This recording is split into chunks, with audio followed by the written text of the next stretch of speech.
Welcome back to San Antonio Living. A father's relentless pursuit to find his missing daughter, abducted by her mother, finally paid off. And this morning they are together again. News 4 WOAI troubleshooter Delane Matthew broke this national story about a year ago and joins us this morning on San Antonio Living with this exclusive.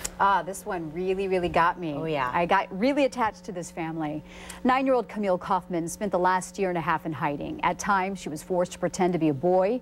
She wasn't allowed to have her picture taken or even look out a car window. It would take her father nearly 2 years of sleepless nights, thousands of dollars, and trips to the jungles of Central America to find her.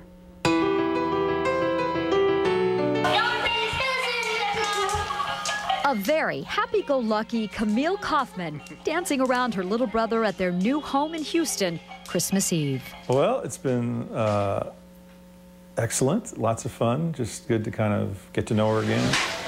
She's been home now for around 2 months and is slowly helping her father, Galen, piece together the agonizing year and a half she was gone. You know, one day at a time, and you try to figure it out. In July 2008, Galen's ex-wife, Lynanne Foster, an orthopedic surgeon and assistant professor at the UT Health Science Center, took Camille from their home in Boerne on what was just supposed to be a vacation. Camille knows she's supposed to be back in 2 weeks.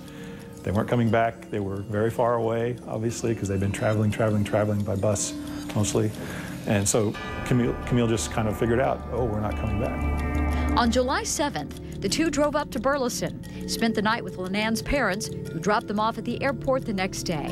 What happened next is all according to Camille. Instead of boarding a plane bound for their Florida vacation, they boarded a bus. They took it down to Brownsville, into Mexico, through Guatemala, past Honduras, and stopped at the Nicaragua-Costa Rica border, where they ran into some trouble. Some man put them in a cage, is Camille's words. So they were put in some kind of detention area for a few hours. Galen thinks Lynanne didn't have the right paperwork to enter the country. But once they were let out, they hopped on a boat. Camille says that Lynanne saw men with guns, and so she asked the boat driver to let them off immediately. Then the story takes a surreal turn. And then they began sounds like about a 36-hour trek through raw jungle to get across the border.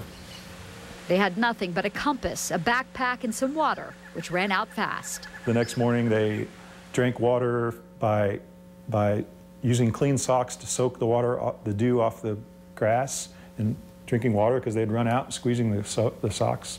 And then at some point, they found a path and then a road, and they went to a small farm, and a woman helped them. And then at some point, they made connection with Lance, and he came and picked them up.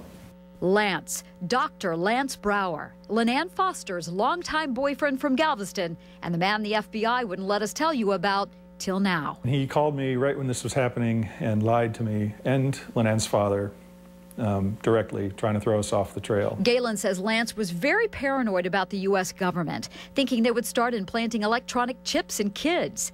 Lynanne shared those same beliefs and wanted Camille out of the country, but Galen said no.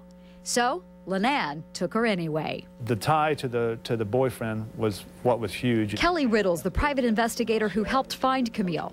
He knew if he could find Lance, he would find Camille. We found some paperwork showing that Lance and his brother were in Costa Rica. He found out they were working for Doctors Without Borders along the Nicaragua-Costa Rica border, and that Lance had bought this home in Costa Rica. Kelly and his team were finally closing in, and then the break they needed. Photographs of a woman hanging diapers. It was clearly Lynanne, there's no question about that. We can tell you this morning that Galen does have his little girl back, but the process he had to go through to get her would test every ounce of courage and patience he had. And like we said, this is a story that Delane has been following for a very long time. Yeah. And there's more to this story. Absolutely. So now that they knew where she was, the process to get her back would turn out to be another nightmare. In 2008, Camille's mother, Lynanne Foster, a prominent San Antonio surgeon, abducted Camille and fled to Costa Rica with her boyfriend. She believed the United States government was corrupt and wanted her daughter out of the country. It would take Camille's father a year and a half to find Camille, and when he did, he almost lost her again. The only solid lead we had was the right one, which was the house they were in where we found them. This is the home in Chichagua, Costa Rica, where Lenan Foster, her boyfriend, Dr. Lance Brower, and his brother, Dr. Kirk Brower, were all living with Camille. We started picking up his pattern, and on his work visa, it stated who he's working for. Last October, private investigator Kelly Riddle and his team had tracked them down after these pictures surfaced of Lenan hanging diapers. Her hair was short and obviously had a new baby she was dealing with. Galen and the Costa Rican government finally knew exactly where Camille was, but having her extradited was not an option. I was basically told that's not likely to happen, and even if it would take months or years. They were going to have to go in and get her.